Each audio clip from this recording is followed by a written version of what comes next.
اور آپ صلی اللہ علیہ وسلم اور بخاری میں واضح کہ رؤیا الانبیاء وحی، کہ جو نبی کی رؤیا یا منام ہوتی ہے وہ وحی ہوتی ہے، کہ جو نبی کی رؤیا یا منام ہوتی ہے وہ وحی ہوتی ہے، کہ جو نبی کی رؤیا یا منام ہوتی ہے وہ وحی ہوتی ہے۔ دوستو السلام علیکم ورحمۃ اللہ وبرکاتہ۔ ابھی آپ نے قادیانی مبلغ احمدی آنسر کی ایک ویڈیو کا چھوٹا سا کلپ ملاحظہ فرمایا۔ اس میں وہ کہتا ہے کہ نبی کی جو رویا ہوتی ہے، منام ہوتی ہے، وہ وحی ہوتی ہے، اللہ کی طرف سے وہ وحی کا درجہ رکھتی ہے۔ اچھا، اب میں آپ کے سامنے بانی جماعت احمدیہ مرزا غلام احمد قادیانی کی دو خوابیں رکھوں گا، اور پھر ہم ان قادیانیوں سے سوال کریں گے کیا یہ بھی اللہ کی طرف سے وحی نازل ہوئی ہے مرزا قادیانی پہ؟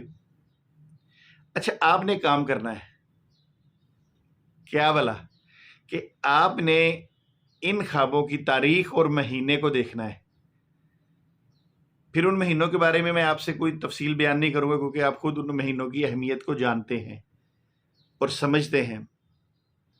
چلیے بہرحال، اگر اس کی تفصیل دیکھنی ہو آپ نے تو ہم نے ابھی رات کو ہی ایک پروگرام کیا ہے کہ احمدی آنسر کی ویڈیو کا اسٹریم کا بھرپور جواب،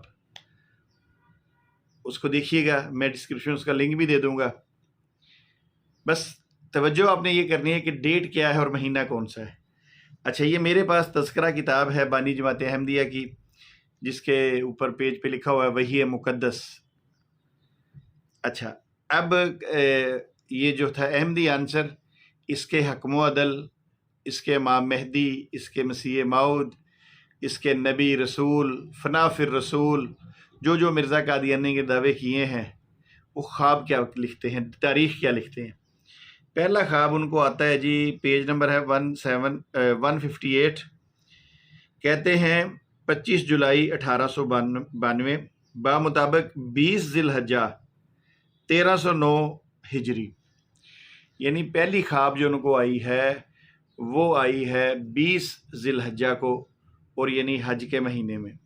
اب آپ خود دیکھ لیجئے کہ بانی جماعت احمدیہ جو ہیں وہ کس قسم کی خواب دیکھ رہے ہیں اس بابرکت مہینے میں۔ تو چلیے بہرحال، اب ہم آپ کو اس اگلی خواب دکھاتے ہیں، اور وہ دیکھیے کس مہینے میں آئی ہے۔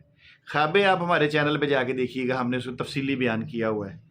اچھا، اس کے آگے ہم چلتے ہیں جی، پیج نمبر ہے 160، پھر ڈیٹ لکھی ہے جی 14 جولائی 1892 بمطابق 20 محرم 1309 ہجری۔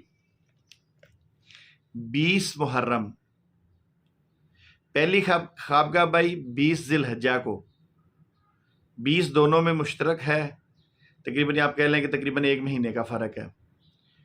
اور آپ خوابیں جو دیکھیں گے آپ کو پتہ سمجھ لگ جائے گی کہ یہ ایسی خوابیں ان کے ہی نبی کو آ سکتی ہیں۔ تو اب یہ جو ذی الحجہ کا مہینہ ہے، اگر ہم اسلامی مہینے میں جا کے چیک کریں تو یہ 12واں مہینہ بنتا ہے، اور جو محرم ہے یہ پہلا مہینہ بنتا ہے۔